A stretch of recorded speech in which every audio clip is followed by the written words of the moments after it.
Napoleon Hill once said, "Every adversity, every failure, every heartache carries with it the seed of an equal or greater benefit." And we couldn't agree more. This is Lift Me Up. We're here to have candid conversations about something we all face, trials and heartache. We're here to explore the positives that emerge from these things.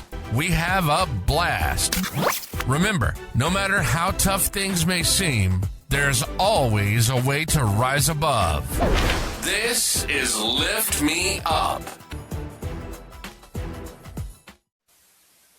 Welcome back, everybody. It's good to have you back on Lift Me Up. It is wonderful to, well, it's always wonderful. I don't know, to be back. We're kicking it off with another episode. Man, I think this is episode 8 in season 3. So really excited. We're halfway through the year almost, and kind of blows my mind that we're actually that far into it. But excited to have our next guest. Rafael Rodriguez, rocking it from the Garden State in New Jersey, and which everybody knows. If you're a listener, you know how much I love New Jersey and how much it means to me. Spent several years there, and then many times flying in and out of Teterboro, going to meetings in the city. So a lot of time in New Jersey and New York City for me. So really fun to have Rafa on here with us today. So, man, how was the week? Good. Yeah. Yeah. Well, I mean, anybody can answer. Come on, Raf, you got this. Sorry. No, I thought you passed it on to you. No, I mean, No. I'll be honest. This week was extremely, and probably because I was on PTO the week before. I know that we talked about it, but yeah, this week it felt like it was a lot of meetings, a lot of things happening in our business, and part of it. Excited. I mean, excited for the week. I mean, every week is busy, but excited. Everything that happens throughout the day, because I think for me in our world of work, right, I feel like every day is different, and that's what the excitement is. Coming to work knowing that you're not going to do the same thing over and over. There's a new challenge ahead of you, and that's what's going to excite you. That's what's going to motivate you and move you and move the needle for what you do on a daily basis. So you said you had PTO last week, so you're feeling revived and ready to go. That's why. Yeah, you're probably right. Some much needed rest. Everybody else is mad at you because you're the one that's got all the energy, and you're like, "Ah, man, I can't." So we do this thing. We do a thing called stand up every morning for all of our locations, and I mean, I'm never actually sure where I'm going to be. Well, sort of know where I'm going to be at any moment, but I happen to be in Idaho Falls this week, and we do a combined stand-up for all employees every Thursday morning. And for some reason, I walked over yesterday, and I was like, "All right, is it combined today?" And somebody goes, "That's on Thursday. It's Friday." And I was like, "Oh my gosh!" I was totally out of it. Nate's I had ready no idea. for some PTO. My goodness, yeah, this is crazy. So, well, I think per usual, we gotta kick it off with our lift me ups. Mike, you got yours? Of course, and I don't even have to check anything this time. So this is goodness. good. So this past week, I had a good opportunity to have a good conversation with a coworker. He recently lost his mom to kind of sudden. She's been pretty ill for quite a few years, and she had some surgery. She's been in the hospital for almost a month or whatnot, and it came down to something with her heart last minute. She had a heart attack, and then to fix it, it was like, we're going to do surgery. And she was like, "I'm good. I'm happy. Just get me all my kids." And I was like, dude, that is wow, incredible. And so she had some of her kids come there, and some that weren't able to. She FaceTimed. He was just sharing some of this information with me when I was talking to him the other day. And this was after the funeral even. And I'm grateful for this podcast and the things that I've learned for myself, and being able to have these conversations with people and kind of, reassure them, a little bit, and just be that person that kind of understands. We've talked about that. Oh, I understand what you're going through. And we understand that is partially true in some cases, but others we go through grief so differently. And I remind him of that, and and that it can come and go, and that it'll be years before that it's ever fully gone, if it ever is.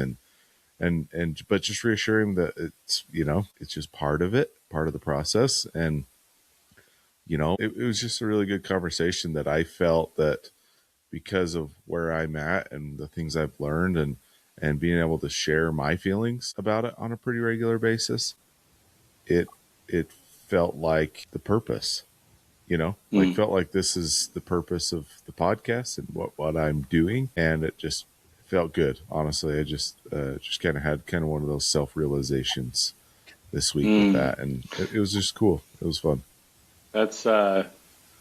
That's empowering when you have a resource that suddenly helps you with the empathy side of things. Mm-hmm. When you can do that, and I would totally agree with you. If people share news, I don't know, maybe it's because of this in some ways, but it feels like more people are willing to share things with us, and and suddenly I do feel a little bit more prepared than I ever have been in the past to be able to just listen. I don't need to respond. People just need somebody to listen to them, and kind of vent. Yeah, that's pretty amazing. Glad you had that opportunity. Yeah, And Nate, to speak to what you're saying, I think, getting to know you just last year, right?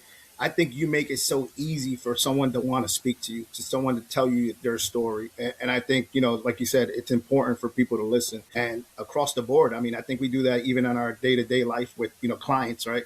They want to be heard, right? Everyone wants to be heard. So if something's happening, whether it be negative, positive, they want to be heard. And I think that's the most important part, just being heard. Yeah, 100%. I appreciate that. Well, mine happened this week too. So I had a little bit of a position change at work, and it put a lot more responsibility on my shoulders, like a lot. It as if that was, I don't know. At some point, I felt like that wasn't possible, but apparently it is. Well, for those So, watching, Nate is actually at home and not in a hotel room, though. yes, there are several episodes where I'm in a hotel, right? So yeah, I'm at home. But anyhow, I had a coworker who really helped me this week, and mostly just because of his willingness to be self vulnerable. He admitted to me that he was having a day. This was on Tuesday. He was overwhelmed. He was very overwhelmed with the workload, a lot of the stuff that was happening, and just all the stuff that just kind of tends to pile on and hit you really heavy and hard. And there was a commercial, V8, the drink, not you remember V8 Splash, where it was like the fruit version, right? And Mike, like we used to have that in the house all the time. Oh yeah. V8 Splash. But there was a commercial. Thankfully, Raph, you're a little bit younger than me. You're a little bit older than Mike, so it's like this perfect gap, and maybe you remember. But there was this commercial where there was the character in the commercial was at a 45-degree angle, like he was just off, right? He was operating not upright and level, and the solution was take a V8, it'll reset you, and you're back upright, and you're ready to go. And he made this vulnerable comment to me. He said, "Man, I was off yesterday, and I needed a V8. I needed to get myself right.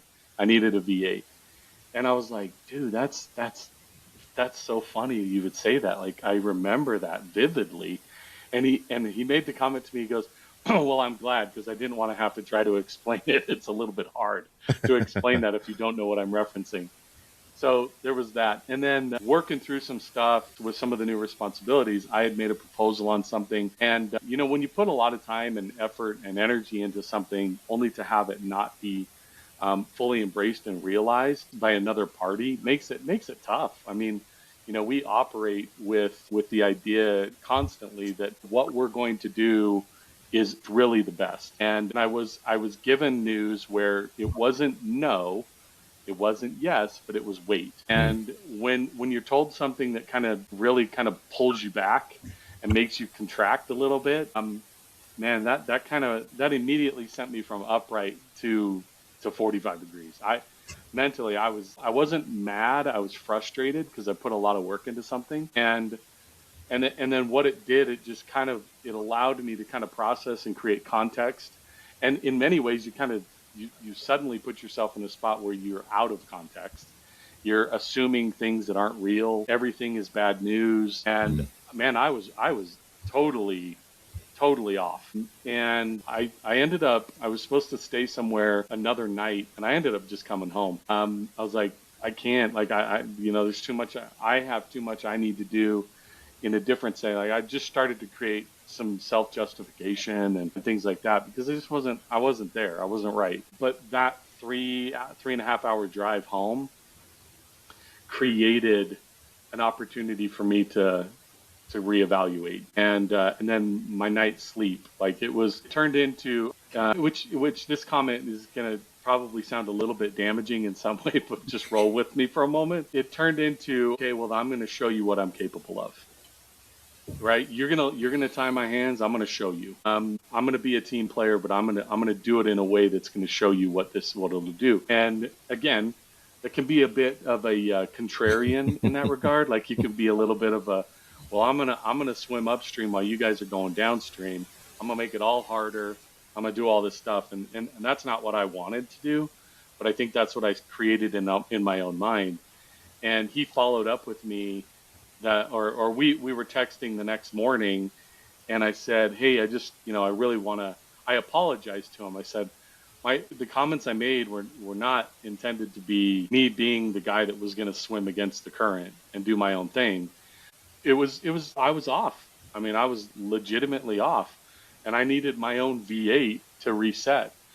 And he just followed up with me in that text exchange and said, well, I hope you're okay. Just know that I got your back. And sometimes we just need somebody to tell us they got our back. And that really, really, really helped me. It completely changed the rest of my mindset for the next several days. And it's made me, I think, a better person, because I had that interaction and that experience. Very self-motivated by what I am capable of doing. And sometimes I got to remember it's not about just me. It's a whole entire set of things. So that was really, really powerful for me this week. So somebody uplifted me. That's good. Is what it was. Yeah. Not too bad. I think we all need that from time to time. I think we all have self-doubt, right? I think the scenario you just played out, I feel like I've been in that scenario plenty of times in my career. And I've been, my tenure here, I've been here 13 years. And even to this day, I think this week I had kind of the same scenario where I felt I had some self-doubt in myself, where I felt like, am I doing enough? Am I showing myself, like, what I'm capable of? Because I feel like I do. And then sometimes if you don't hear it, or you don't get the kudos, or people are not telling you, or giving you that pat in the back, not that it's needed, but sometimes you hear it for others, but you don't hear it for yourself. And you're like, is it me or is it them? Like, what's going on? Like, what am I doing wrong? And then you start questioning yourself. You have that self-doubt. And I'm like, you know what? I'm strong-willed. I'm going to continue to do what I do and show people that I'm capable of a lot. And I'm going to prove to you guys that I can do this. And it's not in a negative way, but it's more of like for myself, like to show that I can handle it. And I can make it happen. Yeah. All right. Perfect. Very well said. I think we're on this subject of kind of business and stuff real quick before we get into yours, Raf, is, we say we don't always need this pat on our back, but we're human and we kind of do, like realistically, like to create a culture, Nate, we've had Joey, my CEO and president of my company, like to create a culture, and with everybody. I mean, we've got 1,000 employees within, the company I work for, Mountainland. And so it's like, how do you create that same thing with every single person, right?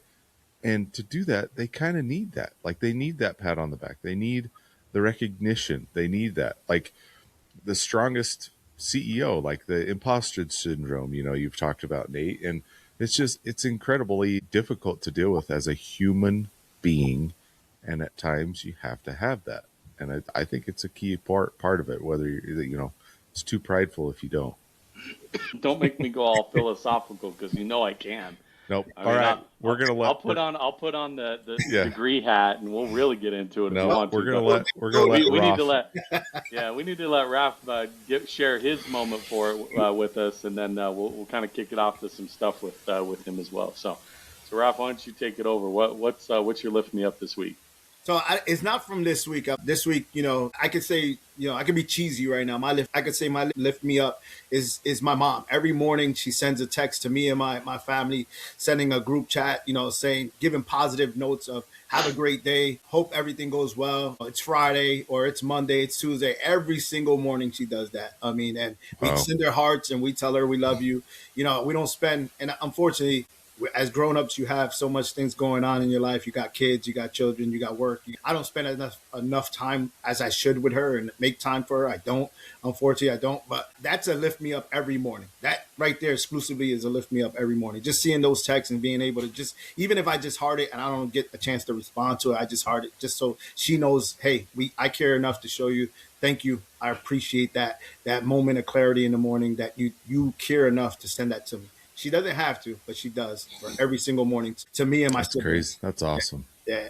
But I guess my lift me up happened a couple weeks ago. So before I went on vacation, I had a former employee that worked for me. He called me. He had self-doubt. He's like, hey, I'm in this new role. I have to hire people. I have to do some hiring for the company I work for.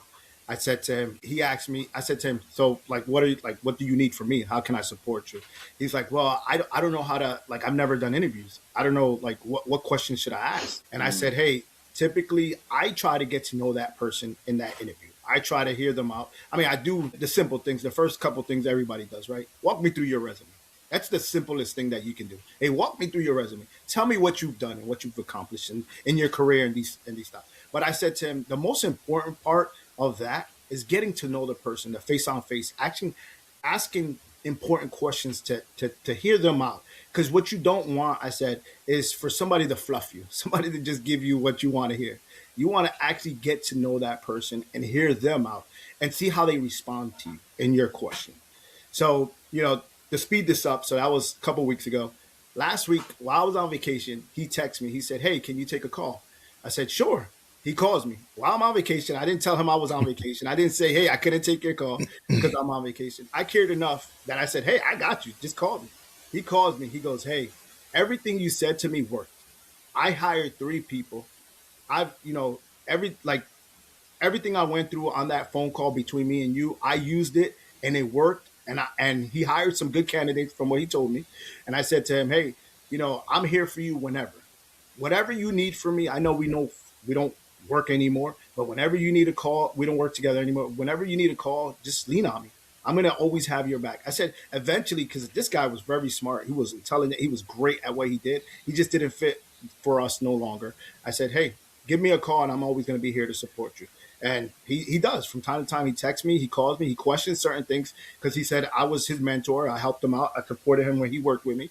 And I believe he's going to actually be a director even higher than I am in a different company than what he does. And I'm happy that can happen because I had a little hand in molding him and supporting him and his growth in his life. So I to me, that was a lift for him and for myself because I feel confident enough and excited that I was able to help him out.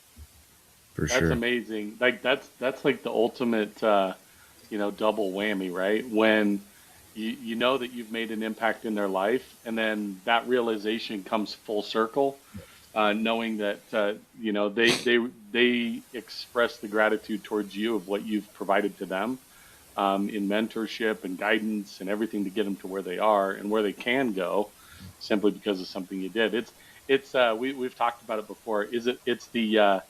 It's the perceived selfish gratification. Like I did Yep. something really good for somebody else and now I feel really good about that, 100%. It's like, is that a bad thing? Absolutely not. In no way is that bad. Anybody that would say that it is otherwise is just, stupid. Well, yeah, I appreciate you sharing that. That's a good one to kick us off into this conversation today. So now you've alluded to who you work for several different times, and you got a name drop now. So, and hopefully the guy that you mentored and is no longer with you is not at a competitor that I have to work with as well. So, No, you're good. He's not. Okay, good. All right. So, Raph, why don't you go ahead and tell us a little bit about yourself? Give us the rundown of who you are and all of that, and let's kick it off, man. Rafael Rodriguez, for first and foremost, father of three. I have three beautiful children. My oldest is 24. I have 18-year-old and a 14-year-old. Uh, I've been with my lady actually 25 years, so we have all three kids together. Trying to think what else can I could say about myself. I've been working for the same company. I don't know if I could say the name. Should I say Yeah, it? Am I okay? absolutely. So I've been working Absolutely. for Our House Furniture now for 13 years. So I have, I love my day to day and what I do for them and what I've been doing for a long time. I enjoy, this Nate talking to you guys right now. I'm enjoying this right now. To be honest, I hate to say this in this way. I'm a simple man, man. I just go to work. I deal with my kids and my family. I come home and then do some more work. On the weekends, which typically is Saturday and Sunday. Like I'm on the laptop, making sure things are flowing, things are going good, and then when I have time, do other things. But typically, I'm just that simple. Work is life almost. Yeah, Yeah. it does become that. And excuse me, we had an opportunity to meet last year at some meetings in Cleveland, and it was a wonderful opportunity to kind of get to know a little bit more about you. I mean, limited. I didn't get a chance to spend a lot of time with you. Inspired by your story and the success that you've experienced as a result of what your experiences have led to.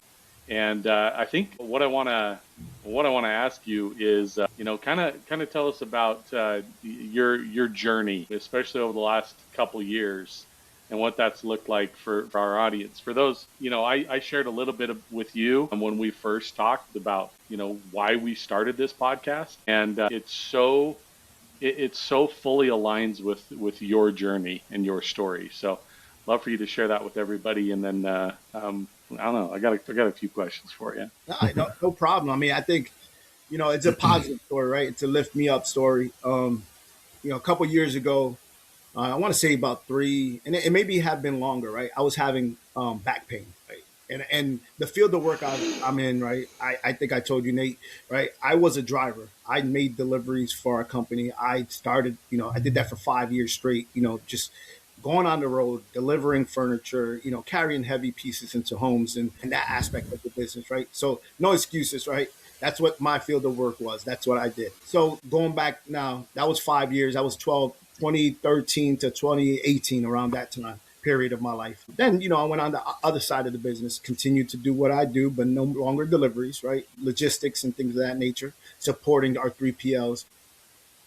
A couple years ago, I started having really bad back pain, right? And I hate to say this, right? Us as males, a lot of times we just say, "Hey, you got pain. It is what it is," right? We just continue to live Pain our no gain. yeah, exactly. We just continue to do that. And in my mindset, I kept saying, "Hey, this is from what I did previously, right? I knew in my mind, years down the road, I was gonna have back problems or back pain, right? I just as hey, that's what it is. That's what's gonna happen. I killed myself. I decided that I wanted to do all this heavy lifting, and sometimes not like we do now. Right now, there's a lot of safety. Back then, you just made it happen.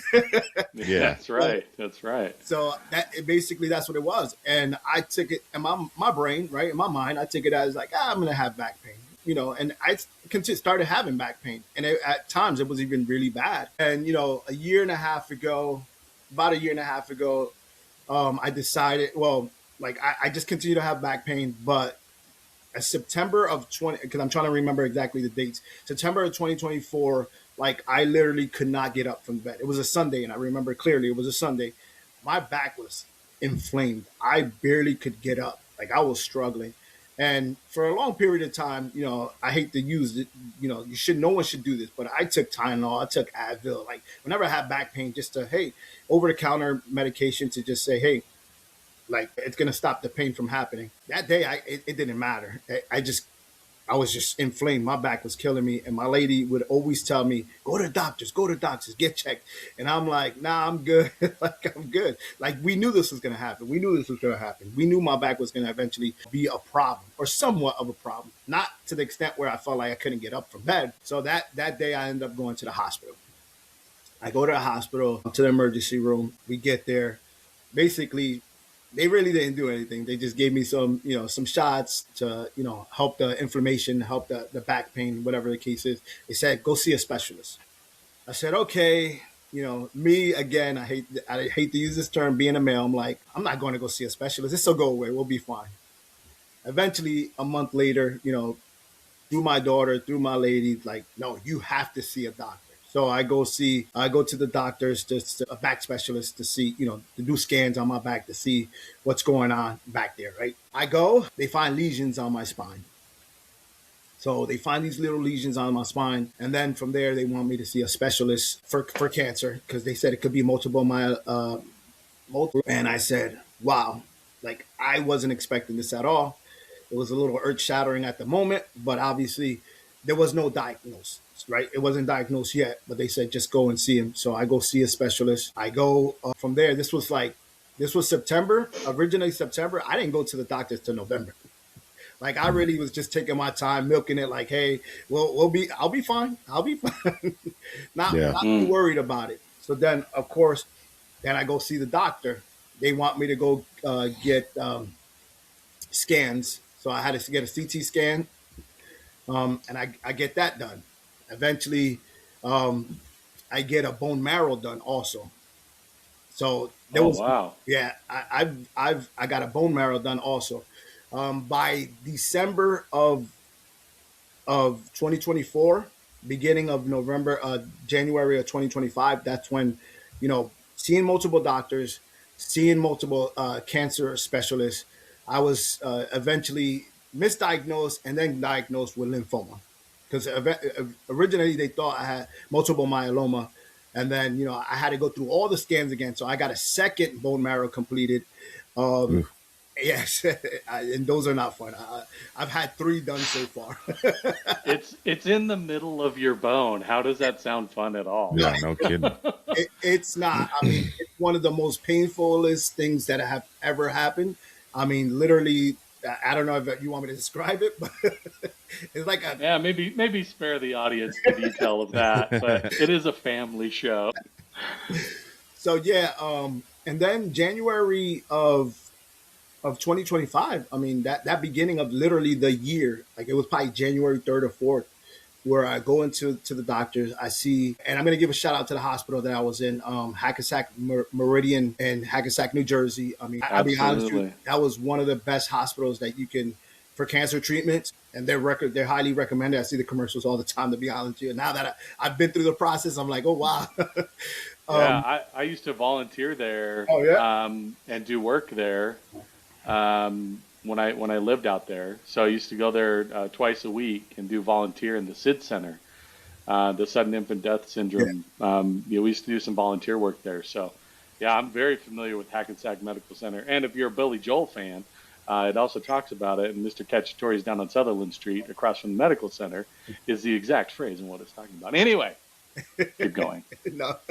No, and that's why I wanted to give them a shout out, because they were, as hard as everything I went through during that time, I mean, that hospital couldn't have been as nice and as caring, as passionate for a person. I mean, every single time I had to go there for support, they were the best. So, I actually, I think it was like December probably 27th, 28th, I actually went to the hospital because the cancer specialist I saw at the time had made me like stay the hospital the night to run all those tests again, a CAT scan, a bone marrow, because she wanted to make sure that she gave me the correct diagnosis. Like, again, she had diagnosed me with multiple myeloma, but once we completed the second round of testing, it was found that I had lymphoma. And so that's why I was at that hospital to get those treatments and those type of things to get done, those testing to get done. But yeah, January came, and as soon as I saw my new specialist, my new cancer specialist, Dr. Goy, basically, I went to go visit him on a Monday, and Thursday he's like, all right, we're going to start treatment. You coming back Thursday, and we're going to start treatment. And that's how quickly it went.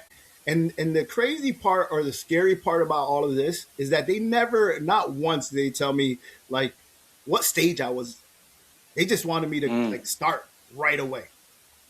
So, like, for me, I was a wreck. I was nervous, scared. And I'll say this, one of my first phone calls, and Nate, you know her, Dana. I called Dana. Yeah. I literally called Dana and basically cried on the phone to her because I was just that scared and shocked. Like I didn't know like what was gonna happen. Like I didn't know what my future looked like. Like I was questioning everything, questioning Yeah. my life, questioning, I think anybody would.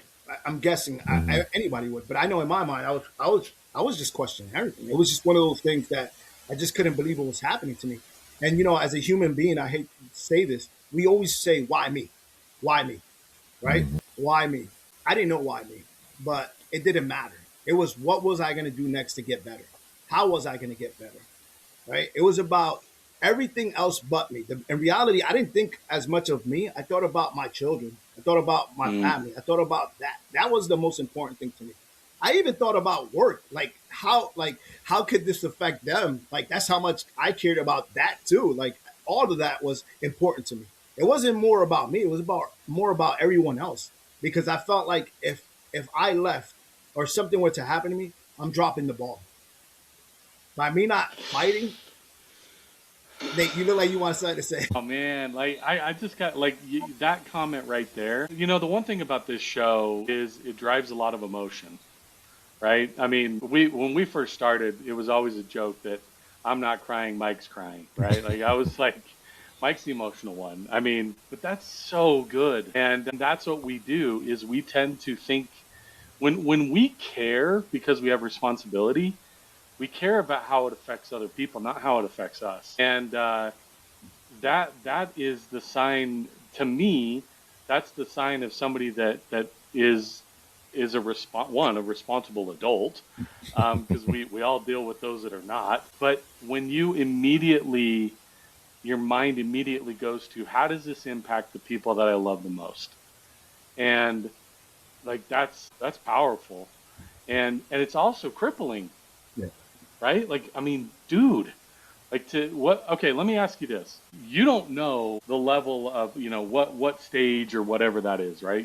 They're not told that, which is, I mean, I don't know if that's a good thing or a bad thing. I mean, you might have to philosophize about that, but that would be really really troubling for me is to not know. I mean, me personally, I know Mike would do the same thing. If I'm told I've got stage X, I'm immediately looking up what that means because I don't trust my doctor just to tell me, oh man, you're going to be all right. It's okay. Like I'm immediately going to the worst case scenario, right? And I think that's what we naturally do as humans. We do that in life in general. Like that's just how it is. And so my question, I guess, is how do you go from the step of being told, hey, by the way, we're starting treatment on Thursday with limited knowledge, your mind's spinning. It's got to be just absolutely on fire, knowing, okay, well, what does this look like? What do I do? What did that conversation look like with your family, with some of the unknowns? How do you express that in a way that, I mean, I imagine there was a lot of Without going emotion. doomsday. Yeah. Yeah, exactly. Like how do you not turn it into something that is what could be perceived as the ultimate negative? I mean, I was throughout the whole process, even that beginning portion of it. I was a nervous wreck. I was like in my feelings, in my emotions most of the time. I'll be honest with you guys. I didn't let everyone know, like in my family. My immediate family knew, but my extended family, like my cousins, my aunts and uncles, I didn't broadcast it. I felt like I didn't want to be somebody else's burden. It was bad enough I was going to be like a burden to my children. I was going to be a burden to my lady. I was going to be a burden to my mom, to my sister, like my immediate family. But I didn't broadcast it. I didn't tell anybody. People didn't find out till like 6 months in, a lot of people in my family. And they were annoyed and mad with me because I didn't tell them. And I said, and I told people the same thing I just said right now. I didn't want to be somebody else's burden. Let me go through what I'm going through.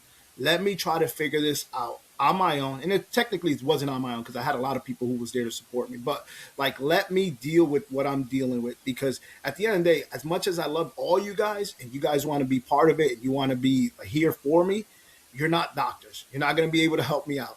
While I'm going through those really bad moments, and I'm laying on my couch feeling like, I'm going to use a safe word, crap. you can't do anything for me. And I told that to a couple people after the fact. I'm like, what could have you done differently for me? Like, yes, Yeah. I would have loved that you would have sat there and just watched me, but that was my weakest moment. Like, I don't want you to sit there and feel bad for me, you know? And that was my mindset. And I know a lot of people play the scenario differently, but that's just how I felt. I didn't want people just feeling bad for me because I was already feeling bad for myself. So Yeah. I didn't want that also. Like, and I didn't feel like I wanted to be somebody. I keep using the word, right? Someone else's burden. Like, you know, I got it. There was a lot of people who wanted to be there for me, who wanted to sit in that room and who wanted to be passionate and just watch me and be able to talk to me. And I just felt like I didn't want that. And I just wanted to, there was a lot of times I wanted to be isolated. I just wanted to deal, get through this and hope for the best. Like, that was my mindset. And I truly believe, and I'm thankful for everybody who was there. I really truly appreciate it. But I just figured, like, it's just something you just have to go through. You needed separation, Yeah. right? You needed, how do I say it? You needed a way to create your own sense of reality in order to you had to detract from some of the emotion that would come with other people trying to quote unquote baby you, Yeah. right? And I think, I'll share with you, like, there were some situations, I think our sister, Melissa, could probably tell you that like everybody knew she fought breast cancer for 7 years before she lost that battle, and almost 8. And that her passing came, like, that was a long drawn out way for everybody knew she had wigs, she had a head wrap. It was never, I think for at the very beginning when she first was diagnosed, there was probably a little bit of isolation and secrecy, not secrecy in the bad way, but keeping it tight within the family of when it first happened. She was a very social person and had a lot of people that cared for her. So there was a way to create a lot of prayer, a lot of opportunities to try to uplift and keep her going. In contrast of that, when our mom got diagnosed, it was diagnosis, 3 weeks later she passed.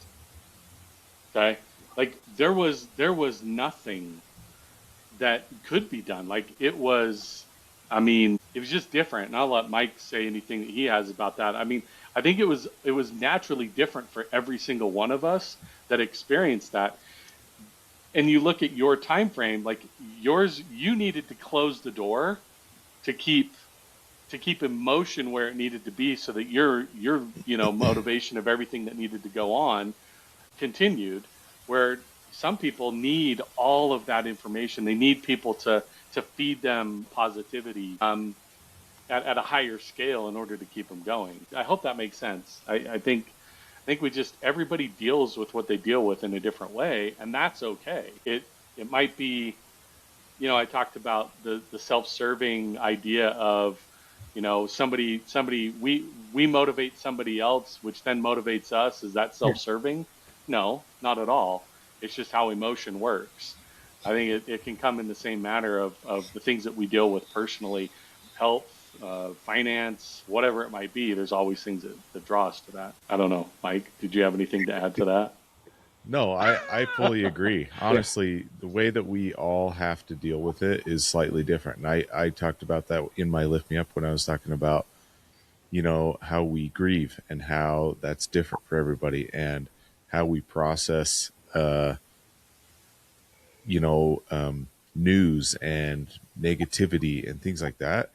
It's all slightly different. I vividly remember, when I think it's been 4 years ago, I had my gallbladder taken out, and they ended up come out of surgery, and they're like, "Oh, did they tell you anything?" And I'm like, "No. I mean, what am I supposed to know?" Well, come to find out, rather than these tiny little laparoscopic surgeries, I've got a scar this big on my belly because they get in there and it wasn't how it was supposed to be. Long story short, it was deformed in a way that they were not happy with, and so they had to send it off for labs to see if it was cancerous, and it freaked the crap out of me.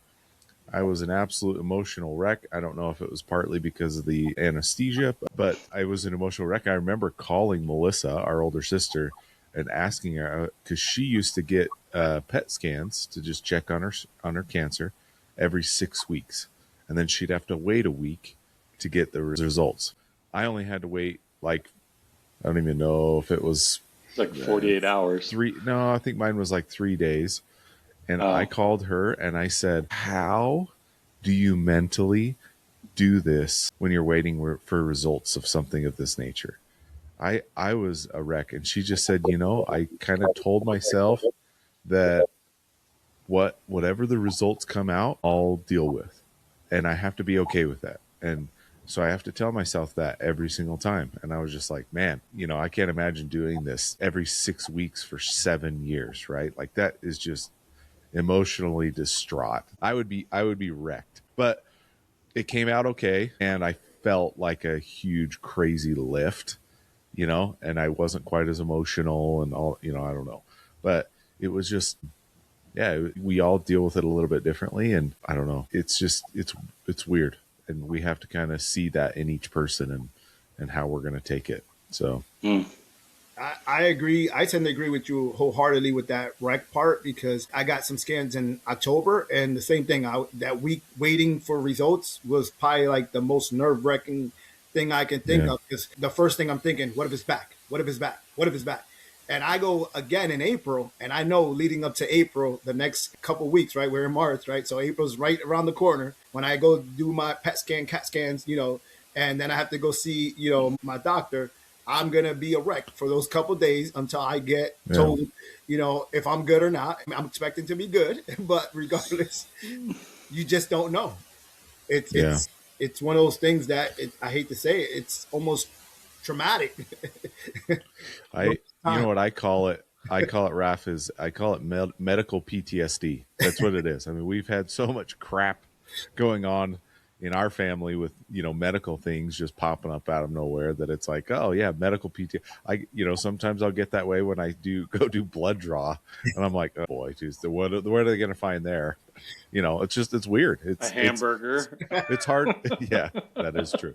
They came back super clean this last time, by the way. Oh, good. Yeah, good. super clean. Going for the diet hamburger. Yeah, that's what you're doing. Yeah. So I want to ask you, what has this changed in how you operate your life? Has it changed your perspective? Has it changed your way of operating with relationships? Those that are closest and those that you acquaint. What has it done for you going through this challenge and coming out on the way that you have and the recovery side of that?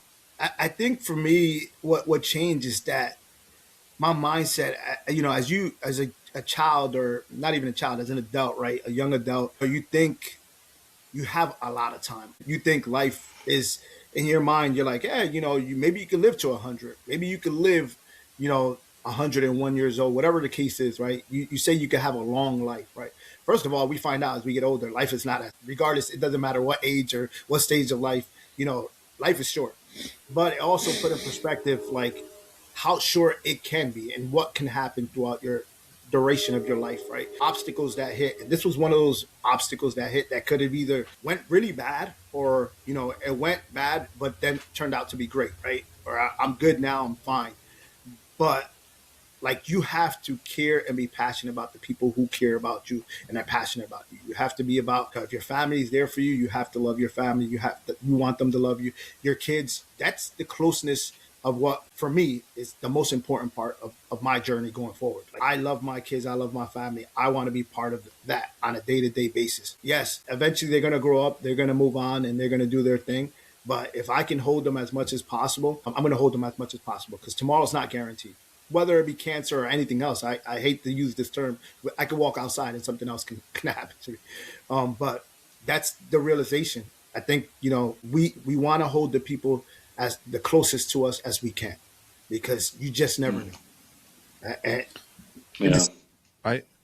think it's incredible. I mean, I can already tell just, the short time that we've been able to talk, just by the verbiage that you use, Raph, in how important those relationships are within your circle. One that actually stood out to me in your little questionnaire that we ask is, you had talked about your wife as your partner, your partnership, and it's not just, that relationship. It's something that you hold dear, that it's togetherness, and how you've talked about your kids and your mom. Those things to me stand out on how important those relationships mean to you. And I think we could all, look at that in that perspective as well, is how important those people in those circles, those direct circles, actually do truly mean to us, even when we get into a rut in everyday life, I think. Yeah, and I think one thing that I don't think we've touched on is the power of resilience of what that's meant for you. Because I mean, if you haven't shared this part yet that I know, but your determination and what you initially started out with this conversation when you're telling us is who you felt like you were going to let down, and what you did as a result to make sure that didn't happen. You continued to work, Yeah. right? I would, You want to tell everybody kind of how you went through that process as you were dealing with everything? yeah, I mean, so, and it's funny you say that, you use that word, because that was my word of the year. You know how typically we have a word, and you've Yeah. been in our meetings, we have a word. So 2025, when all this went down, right? I was like, hey, my word of the year is going to be resilient. I'm going to be resilient. I'm going to work my tail off. I'm going to fight through this and make sure that I can support my work life, and my personal life. Like I was going to be there for both. None of this was, cancer was not going to stop me. This diagnosis, me going through treatment, me going through chemo, and none of that was going to stop me being who I am. And I was very, and we use the word again, resilient. Like I was going to be a fighter, and I was going to go through it. So in January, we have our team meetings, our leadership meetings. We go off site, we all go together, we have a meeting. And I actually, announced it on our leadership call that, everybody on our leadership team that was there, because I didn't go. I wasn't able to go because of the fact that I was just diagnosed, and I was going to go start getting my treatment. So I get on the call and tell everybody my story of what just happened. I just been diagnosed with lymphoma, and it was just like a moment of silence, because I guess no one was expecting that. No one was expected for me to tell them that, right? And I had, besides telling everybody and letting them know what was going on, I did have a conversation on the side with Dana, and I said, I want to continue to work. I want to be able to support, because that was going to be a driving factor for me to not dwell and be sad and not let it get in my head. I wanted to continue to work because, one, I love my job. I love what I do. And two, it was going to be my distraction. It was really going to be my, hey, I'm going to focus on this so I don't focus on what's going on in here, what's going on with my body. I was going to focus on that. So that, I don't, slump over and just give up and just lay there and hope that every day I'm getting better. No, I wanted something to be focused and to drive me and motivate me. So I won't be, the term, what is it, a lump on a log. I wanted to be able to do something. So that, hey, because there was days, I'll be honest, you just wanted to just crash. You had no power. You felt ill, sick. The chemo in your body just made you so ill. And it's just no, my job, being able to work with my team, being able to be in meetings. I mean, I took meetings in the hospital. People would yell at me and send me messages get off camera or get off while I was because my treatments were 4-day treatments in the hospital, 4-day stays in the hospital. Every 16 days, I was in the hospital for 4 days, besides going to the cancer center throughout the week, 2 to 3 times a week. So that's how crazy. In depth intel. And sometimes I'll be in the cancer center. I had a port in my chest, and I have the scars here because they removed them, but I had a port in my chest, and I have photos. And sometimes I'll be in a meeting and I have my little thing open, and you can see the 2 little ports in there because I had to do a port, and both of them stuck in there in my chest. Chemo's coming through. I'm in meetings, chatting, and whatever the case is, and not letting anything stop me. And people would tell me get off camera, and I'll be like, all right, I'll get off camera, but I'm not going to stop working. That's incredible. I remember the first hearing about that. Dana shared that at those meetings in June when you showed up. July? June? I don't remember what it was. July, I believe it was. I think it was in July. Yeah. And I mean, everybody, there was very few dry eyes in that meeting of seeing you and having you share a little bit of your story. And I think that we tend to. I remember our grandfather. He was 80. I don't know. He was in his 80s when I asked him this question. He was at this point where retiring was easy, right? I think he had retired officially, and then just continued to work kind of part time and then whatever. And I I remember Mike and I, and a lot of our cousins, we always used to go out to their house and help them on the weekends and do work for them and help with them. And I remember asking him one time, I was like, Grandpa, why do you wake up so early? Like at the time, he was waking up at 5 o'clock, and I thought that was early. Like I was like, you crazy, man. And now all of a sudden I have that gene in me. Yeah, you do. It's horrible. But I remember asking or telling him, hey, you don't have to wake up so early. You got nothing to do. Like just chill, like, relax. And he said to me, he goes, people that don't have something to wake up for and to do die. And I was like, whoa, man. Like I never understood or appreciated that until I started having more interactions with people that have the same attitude that you do, which is I want the distraction. I want something that helps me feel like I'm accomplishing something. I have a purpose to fulfill beyond just what I know it to be, which is the care for my family and the things that I need to do. I can tell you right now, Mike and I operate with the same idea. Like we would probably be the same type of people as you, which is I'm gonna continue to go. I'm not gonna let something like this stop me. I've got a purpose. I've got a reason. I got to have something to do, because neither of us are very good at just sitting down and doing nothing. Mm-mm. So I admire so much about the way that you approach that. And I think that's the lift me up, right? That's the thing that the people that listen to this podcast and watch it on YouTube or whatever, we have a reason. We got to have a reason. And every one of us has an opportunity to lift and uplift people in everyday interactions about the way we treat them and the way that we operate our own existence. And I think what you have proven is incredibly valuable, not just to the lesson you show to your family, but about the self-realization of how powerful you are. Mm-hmm. Yeah, I think my mindset, and I've said this to even some of my team members, like I lead by example. Like I feel like if I can do it, like in my worst case, in my worst scenario of my life, or that worst period of my life, if I can do it, anyone else can do it. Like you can do so much. Anyone, like if you have the mind for it, or you're built for it, I feel like you can do anything. You can accomplish anything. Yes, life is hard. There's going to be twists and turns along your journey, because I like to use the word journey, because life is a journey. It's a long ride, right? Mm-hmm. And you just have to like push through it. Sometimes, yes, we're not going to win every battle, right? But I'm just thankful I won mine, and I'm going to keep pushing. That's so good. Well, I think it's an amazing conversation. I think we could go for hours about talking further about it, because there's so many different ways that we can operate with your mindset, and I think we all benefit from knowing more about your story. So I got one more thing to ask you before we close it out on this particular episode. We ask a question: what's something that lifts you up when life gets hard? And at the very end of your statement to us, which I think we've covered pretty well today, is your dog Charlie. Yeah. What kind of dog is Charlie? He's a mini golden doodle. Charlie. Oh yes. Yes. And honestly, we are golden family right here. And honestly, I'll be honest with you. I've never wanted a dog. I mean, you could ask my lady, you guys, my kids.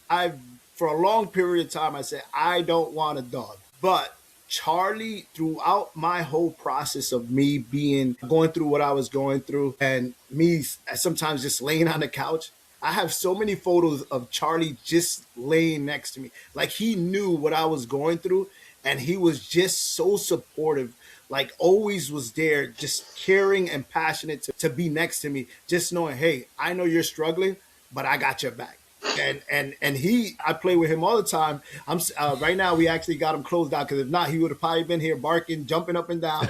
I want to like give you guys your attention, and to be able, no distractions, no background noise. But yeah, Charlie, he's great. I mean, the kids love him. I gave in as a dad, eventually we give in, and we got him, and he's been with us now 2 years, and Charlie's amazing. So you're going to have to send us a picture of you and Charlie. And we're definitely going to share that with the audience, because now we all want to know.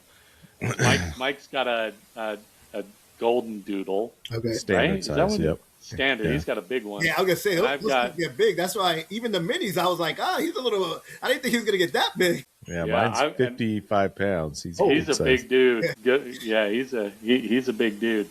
And then I've got two smaller ones that are mixes, hypoallergenic stuff, right? You know, keep the shedding at a minimum. So I've got two as well. So yeah, we love those, and it is amazing at how dogs just have this ability to know how we feel, and all they want to do is just care.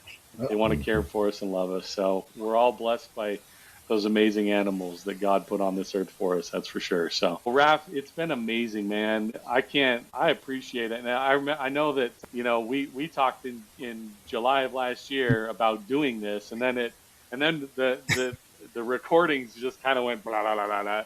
Mike and I needed mental health moments in order to after recording. I think we've recorded now. We're in the 70s of episodes, so we've done a lot of episodes, and so we needed a little bit of a mental break ourselves. And then reconnecting in January, or was it? I don't know when it was.